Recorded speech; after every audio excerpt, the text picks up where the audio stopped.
I still can't believe Brandon broke up with me over something so stupid. A tickle. That's all it was, just a playful little tickle.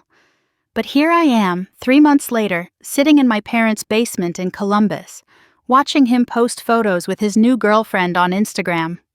She's everything I'm not. Mature, sophisticated, the kind of girl who probably never does anything spontaneous or fun. I guess I should have seen it coming. Brandon was always so serious, so uptight about everything, 22 years old and acted like he was 40. But that's what I loved about him. He had his life together. Good job at a tech startup, nice apartment, that stupid car he obsessed over. I thought we balanced each other out. He needed someone to help him loosen up, and I needed someone stable.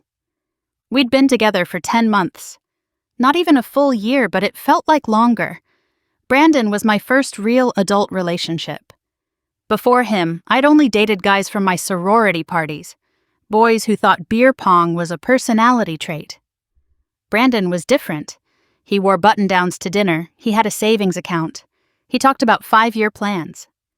Maybe that should have been my first warning sign. The tickling thing started early in our relationship. We were watching a movie at his place, maybe 2 months in, and I reached over and tickled his ribs during a boring part. He jumped about 3 feet off the couch, knocking over his wine glass, and looked at me like I'd slapped him. For a second, all the color drained from his face. "Don't do that," he said, his voice sharp. "I hate being tickled." "Oh, come on, everyone's ticklish," I laughed, thinking he was being dramatic. "No, Madison, I mean it. I have a thing about it. Something from when I was a kid. Just don't." He wouldn't tell me what the childhood thing was, said he didn't want to get into it. I thought that was weird. Weren't couples supposed to share everything? But I let it go. Sort of. The thing is, when someone tells you not to do something, sometimes it makes you want to do it more. Not in a mean way, just playfully. Like when someone says, "Don't press the red button," and suddenly that's all you can think about. That's how the tickling became with Brandon. I'd wait a few weeks, then sneak in a little poke to his side when he was cooking, just to see him jump. He'd get this look on his face, part annoyed, part trying not to smile. "Madison, I asked you not to do that." Sorry, I forgot." But I didn't forget. It became like a game to me. How long could I wait before doing it again? How would he react this time? It was harmless, just a girlfriend being playful with her boyfriend. My friend Sophia said it was cute that I was trying to get him to loosen up. "He sounds so stuffy," she said over brunch one Sunday. "You need to break him out of his shell." "He's not stuffy," I defended. "He's just particular." Particular is just another word for boring, babe. But Brandon wasn't boring. He was stable, responsible. The kind of guy who changed his oil every 3,000 miles and had his taxes done by February. The kind of guy my parents loved. "He's such a nice young man," my mom would say after he'd left Sunday dinner. "So polite, so put together. You could do a lot worse, Madison." I knew that. I'd already done worse. Like Tyler, who thought showering was optional. Or Jake, who borrowed $200 and ghosted me. Brandon was a catch. Everyone said so.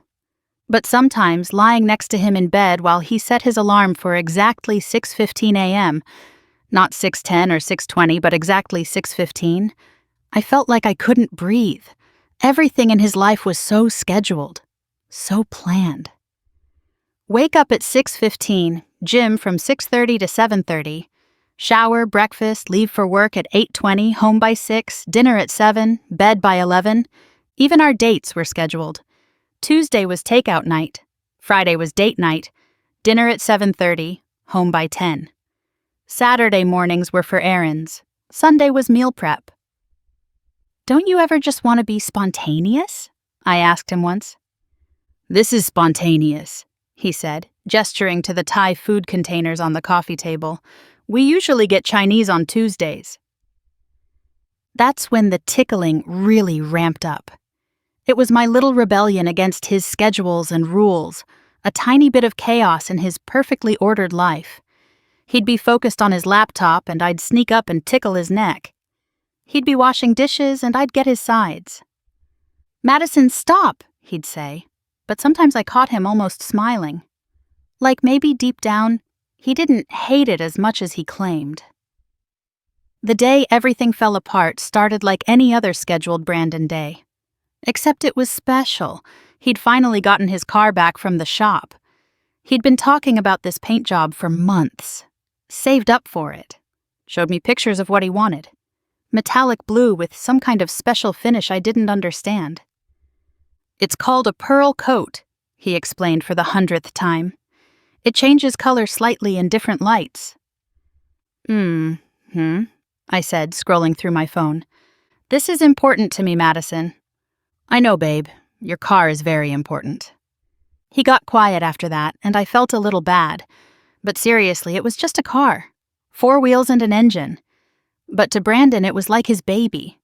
When he picked me up that morning in his newly painted car, his face was glowing. I hadn't seen him this happy since he got his promotion. "Isn't she beautiful?" he asked, running his hand along the hood. "It's very shiny," I offered. "Shiny? Madison, look at how the color shifts from blue to almost purple in the sun, and feel how smooth the finish is." I touched the car. It felt like a car. Very smooth. He deflated a little but tried to hide it. "I thought we could drive out to Lake Birmingham, have lunch by the water, make a day of it." "You took a day off work?" I was genuinely shocked. Brandon never took days off. "Special occasion," he said, smiling. "Want to show her off on the open road." The drive was nice, I'll admit. Brandon was more relaxed than I'd seen him in weeks. He had this playlist of old rock songs, windows down, one hand on the wheel and the other holding mine. For once, he wasn't checking his phone or mentally running through his to-do list. We spent the afternoon by the lake. He'd packed a picnic, of course he had, probably planned it days in advance, and we sat on a blanket watching the boats go by. He talked about maybe getting a boat someday, taking weekend trips. I let him dream, even though I knew he'd research boats for 6 months, make a spreadsheet of pros and cons, and then decide it wasn't practical. As the sun started setting, we packed up to head home. Brandon had to work the next morning naturally, and I had an exam I hadn't studied for. The drive back started quiet, both of us tired from the sun. Then Brandon started talking about his car again, how the paint job was exactly what he'd envisioned, how he'd already had 3 people ask him about it at the gas station, how he was thinking about entering it in some car show next month. I loved seeing him excited about something, even if I didn't get it.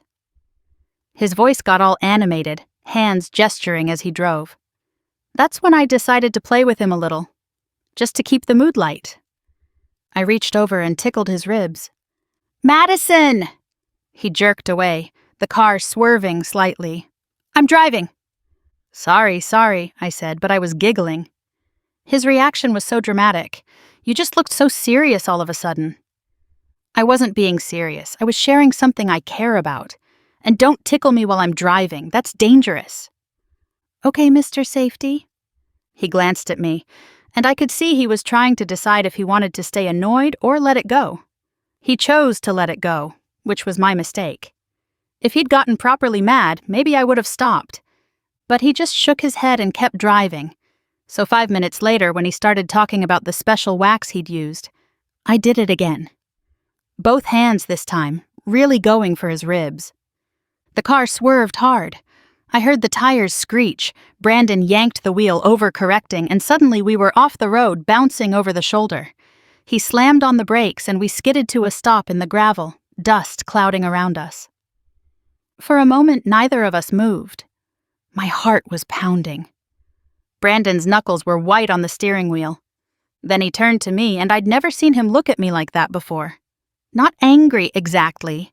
Something worse. Disappointed, disgusted, done. "What the hell is wrong with you?" I started crying, not on purpose. It just happened. "I'm sorry, I didn't mean—" "Get out." "What?" "Get out of the car." We were on some back road, miles from anywhere. It was getting dark. Brandon, you can't just leave me here. I'm not leaving you, but I need you to get out while I check the damage. We both got out. The pretty blue paint job he'd been so proud of was scratched all along the passenger side where we'd scraped against the gravel and brush. Deep gouges through the pearl coat he'd explained to me so many times. Oh my God, I whispered. Brandon, I'm so sorry. He wasn't looking at me, just staring at his car, running his fingers along the scratches. When he finally spoke, his voice was scary calm. Pack your things when we get home. What? Brandon, come on. It was an accident. An accident? You grabbed me with both hands while I was driving after I specifically told you not to, after I've told you 100 times not to tickle me. That's not an accident, Madison. That's you deciding your entertainment is more important than our safety. I'll pay for the damage. With what? You don't have a job. That stung, but it was true. I was a full-time student, living off my parents' support and Brandon's generosity. He paid whenever we went out, bought my groceries half the time. Let me keep clothes at his apartment. The drive home was silent. I tried to talk a few times, but he just turned the radio up. When we got to his apartment, he stood by the door while I gathered my things. My toothbrush from his bathroom, the drawer of clothes in his dresser, the psychology textbook I'd been pretending to study. Brandon, please, can we just talk about this? There's nothing to talk about. It was just a tickle. You're ending our relationship over a tickle? I'm ending our relationship because you don't respect me. You never have. That's not true. I love you. Then why couldn't you do the one thing I asked? Why was tickling me more important than respecting my boundaries? I didn't have an answer for that. Not one that didn't sound stupid. My best friend Sophia came to pick me up. As we drove away, I saw Brandon in his apartment window, already on his phone, probably calling his insurance company, planning how to fix his precious car. What a psycho, Sophia said. Breaking up with you over some scratches? He cares more about that car than you? Yeah, I agreed, but something felt wrong about it, like I was missing something important. I spent the next 3 days blowing up his phone. Calls, texts, voice messages, apologizing, begging, promising I'd never tickle him again. Promising I'd pay for the car, promising anything if he'd just talk to me. He never responded. On day 4, Sophia had enough. We're going over there, she announced. He needs to hear you out. This is ridiculous. I don't think that's a good idea. Trust me, men always cave when you show up in person. Wear that sundress he likes. So I put on the yellow sundress Brandon had once said made me look like sunshine, and Sophia drove me to his apartment. She said she'd wait in the car, give me 20 minutes to work things out. Brandon answered the door in sweatpants and an old t-shirt. He looked tired. Madison, you need to leave. Please, just 5 minutes. Let me explain. Explain what? How you accidentally tickled me? How you accidentally ignored everything I asked? How you accidentally could have killed us both? I get it, okay? I messed up. But don't you think you're overreacting a little? Couples work through things. Couples respect each other. I do respect you. No, Madison, you don't. If you did, you would have stopped the first time I asked. Or the 50th. You would have cared that something bothered me instead of turning it into a game. Sophia must have gotten impatient because suddenly she was at the door too. Seriously, Brandon? You're throwing away 10 months over this? She said she's sorry. Who are you? Brandon asked. I'm her best friend and I think you're being ridiculous. So she tickled you. Big deal. Maybe if you weren't so uptight all the time. Get off my property, both of you. Wow, Sophia said. Real mature. Madison, you're better off without this loser. But looking at Brandon's face, calm, resolved, already moving on, I didn't feel better off. I felt like I'd lost something I didn't even know I valued.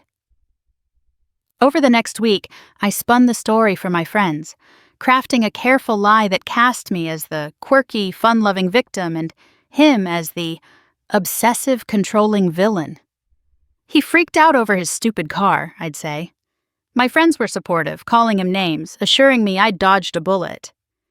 He sounds abusive, one said. All those rules and schedules. Totally, I agreed, the lie tasting sour in my mouth.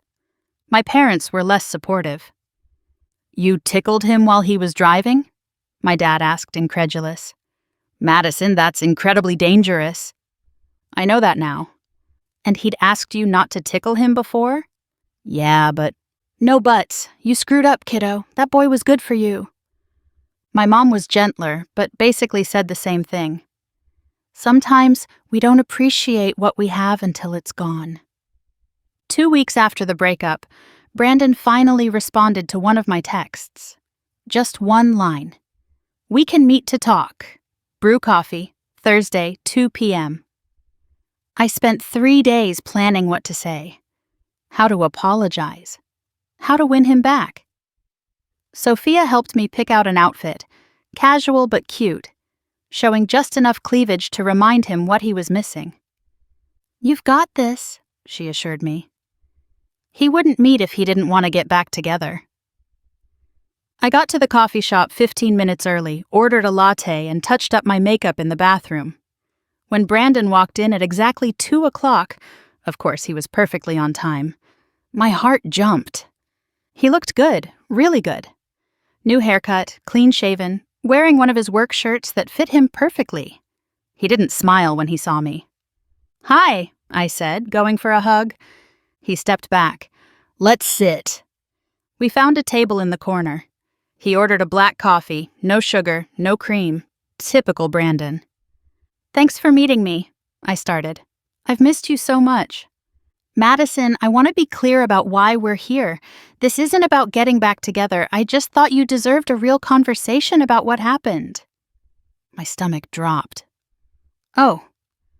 What you did wasn't just about the car. You understand that, right? I know, I disrespected your boundaries. You could have killed us, or someone else, do you get that?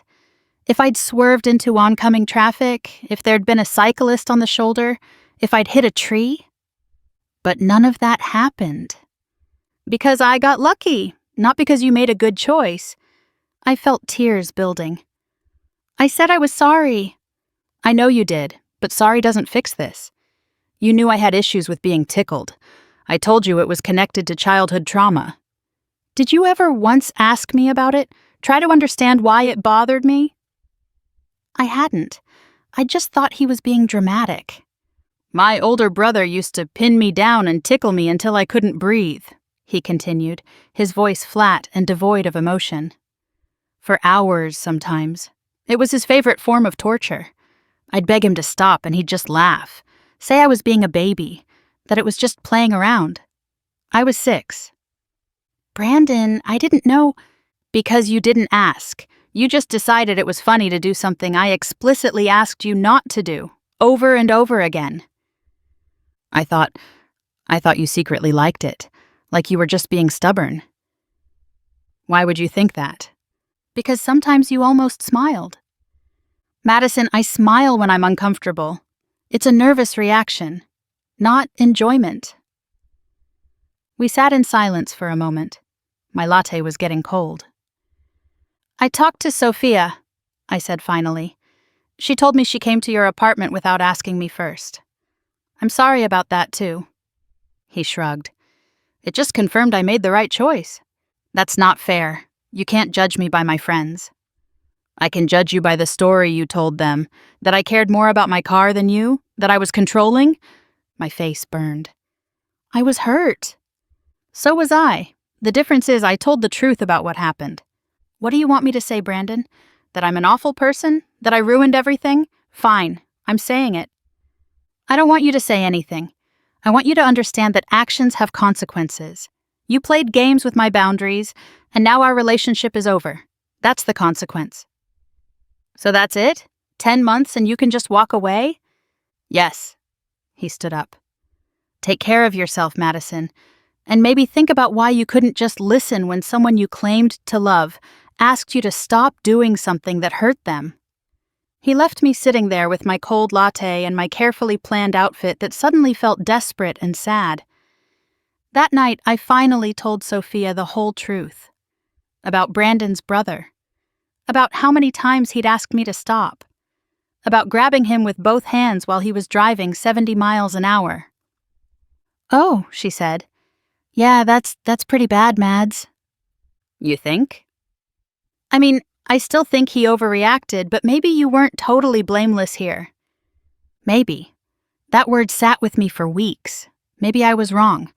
Maybe he overreacted. Maybe we could have worked it out. Maybe. But there were no maybes in Brandon's world. There was right and wrong, safe and dangerous, respect and disrespect. I'd shown him which side I was on, and he'd responded accordingly. 3 months later, I'm trying to become the person he deserved all along. I'm living with my parents, trying to figure out what to do with my life. I switched my major from psychology to business because it seems more practical, more Brandon-like. I got a part-time job and started a savings account. "You're growing up," my mom said last week, watching me meal prep for the first time in my life. Maybe I am, too late for it to matter to the one person who might have appreciated it. My new therapist says I have issues with authority. That turning Brandon's trauma into a game was a way of asserting control in a relationship where I felt powerless against his perfectly ordered life. "You couldn't make him stop having rules," she said. "So you broke them." It makes me sound terrible, but it also makes a horrible kind of sense. Last week I ran into Brandon's mom at the grocery store. She was kind but distant, the way you are with someone who hurt your child. "He's wonderful," she said when I asked how he was. "Just bought a condo downtown. Ashley's helping him decorate." Ashley, of course. "He's happy," she added, and the way she emphasized it made clear what he hadn't been with me. I went home and cried. Then I meal prepped for the week. Because maybe that's all I can do now. Become the kind of person Brandon would have wanted, even if he'll never see it. My friends say I'll find someone else. Someone more spontaneous. But I don't want someone else. I want the guy who got excited about paint jobs and arrived everywhere exactly on time and made me feel safe in a way I didn't appreciate until it was gone. But he doesn't want me. Hasn't wanted me since that moment on the side of the road when he looked at his scratched car and saw exactly who I was. A girl who heard, "Please don't," and thought, "Challenge accepted." A girl who took his pain and turned it into a game. Tomorrow I have a job interview at a marketing firm. Full-time, with benefits. I'll wear a blazer and arrive 10 minutes early. But tonight, I'm just the girl who learned too late that some boundaries aren't meant to be crossed.